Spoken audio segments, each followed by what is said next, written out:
सत्येंद्र जैन का देख लीजिए, उनके 4 साल कौन लौटाएगा? उनकी जो पॉलिटिकल लाइफ है वो तो खत्म हो गई ना। नहीं, मगर 4 साल तक उनको जमानत नहीं मिला, केस अभी चालू है।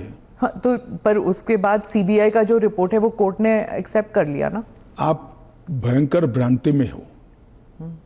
जिस एफआईआर में वो 4 साल जेल में रहे, वो एफआईआर में क्लोजर रिपोर्ट नहीं भरी गई। क्लोजर रिपोर्ट 2022 के केस में भरी गई। जिन 4 केसों में वो जेल में गए थे और लंबे समय तक रहे, वो 4 केसों में सीबीआई ने चार्जशीट किया है और वो ट्रायल फेस कर रहे हैं। मगर आप पार्टी के प्रोपेगेंडा का आप शिकार हो।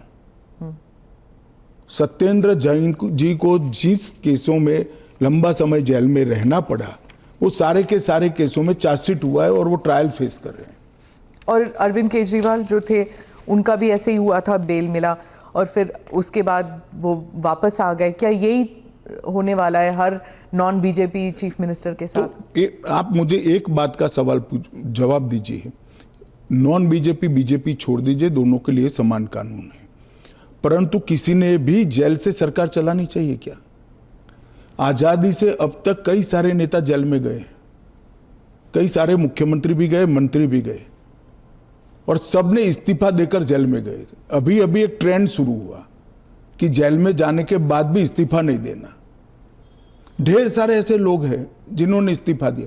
तमिलनाडु के कुछ मंत्रियों ने नहीं दिया, दिल्ली के मंत्री और मुख्यमंत्री ने नहीं दिया, और सरकार के सचिव, डीजीपी, मुख्य सचिव इनके पास आदेश लेने के लिए जेल में जाएंगे। ये क्या हमारे लोकतंत्र को दुनिया में सम्मान दिलाएगा क्या? ये मुद्दे पर चिंता, चर्चा होनी चाहिए, नहीं होनी चाहिए। और मैं आज जो कांग्रेस पार्टी इसका मुखर कर विरोध कर रही है, वो कांग्रेस पार्टी के एक स्टैंड को ही मैं कह रहा हूं। जब यूपीए की सरकार थी, श्री मनमोहन सिंह जी इनके प्रधानमंत्री थे और लालू प्रसाद यादव जी इनके मिनिस्टर थे। लालू प्रसाद जी को सजा हो गई। मनमोहन सरकार एक ऑर्डिनेंस लेकर आई कि 2 साल की सजा हो तो भी अपील का स्टेज बाकी है तो उनकी सदस्यता नहीं जाती है। यही मॉरल ग्राउंड था जो आप कोट कर रही हो।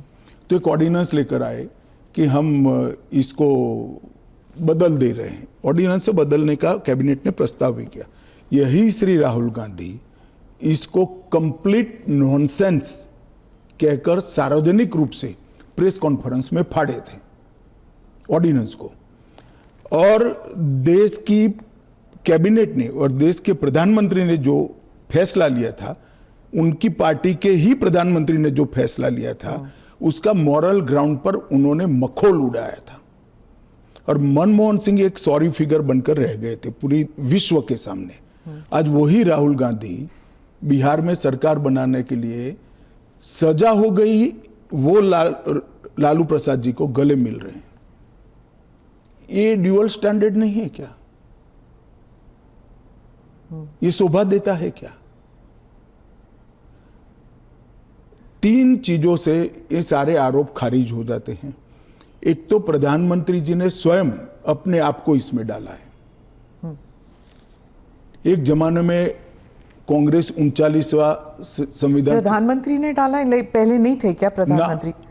ना, पहले तो प्रोविजन ही नहीं था। तो जब कानून ड्राफ्ट हो रहा था तो उन्होंने खुद डाला अपना? हाँ, खुद डाला है।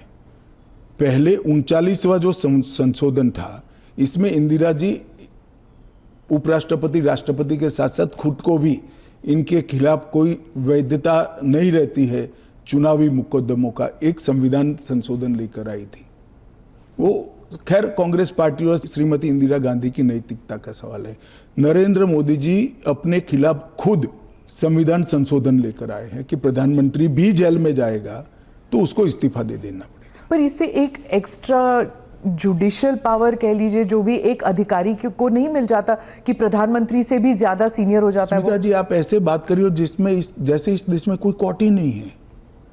पर कोर्ट में डिलेज होते हैं ना सर?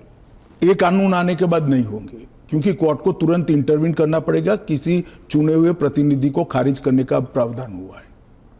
मैं तो उल्टा कहता हूं, इससे यस और नो जो होना है वो जल्दी हो जाएगा। तो प्रेशर कोर्ट्स पे होगा डिक्लेयर करने के लिए। प्रेशर होगा ये कहना ठीक नहीं है, मगर हमारी कोर्ट भी, पर उसी सुनिए ना, हमारी कोर्ट भी कानून की गंभीरता को समझती है।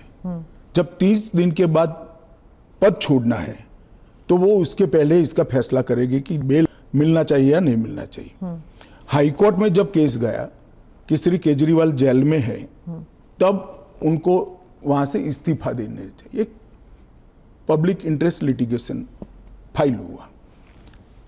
हाईकोर्ट ने कहा कि हम सैद्धांतिक रूप से मानते हैं कि इनको छोड़ देना चाहिए मॉरल ग्राउंड पर, परंतु अभी के कानून में कोई प्रावधान नहीं है। चलिए, अब कानून में प्रावधान हो गया। मेरा बहुत स्पष्ट मानना है, मेरी पार्टी का मानना है, देश के प्रधानमंत्री का मानना है कि इस देश में कोई भी मुख्यमंत्री हो, मंत्री हो या प्रधानमंत्री हो, जेल में रहकर सरकार नहीं चला सकते।